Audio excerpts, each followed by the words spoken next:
来看台中一个高中学生昨下课咧坐公车的时阵呢，伫车顶互一个男性甲揽标条，其他的同学看到是赶紧甲录影报案。警方落尾是查到这个涉案的男性原来是有性骚扰的前科。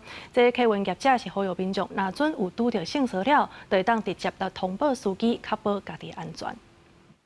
伫真客公车顶用双手环条的姿势，拄啊甲女学生缠起来。台中市丰原区某一个公立高中的学生，13下晡下课坐700路公车，好亲像去互一个查甫人性骚扰。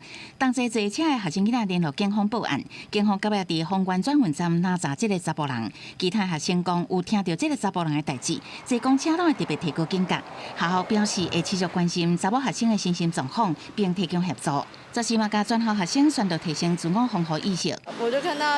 就是有说有人从后面环抱这样子，我会大叫吧，就是让车上人知道。目前我们就是持续关注这个学生的状况，然后提供他必要的关怀协助，还有辅导的协助。议员讲，这个47岁的姓严查甫人定定甲人性骚扰，警方嘛查出伊原来有性骚扰前科，13个涉嫌对女学生有不当行为，被告人当场提出申诉甲告诉，后续依照性骚扰防治法移送台中地检署侦办。警方依规定通报性骚扰案件申诉及儿少保护通报，全案警询后，依性骚扰防治法第25条移送台湾台中地方检察署侦办。我们驾驶是完全不知情，学生呢他们有自己报警，所以他开到丰原转运站的时候，警察已经在那里等。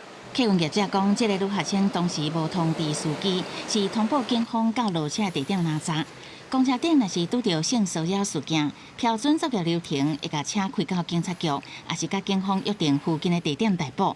呼吁民众当时就会当通报司机来处理，确保自身的安全。记者采访报道。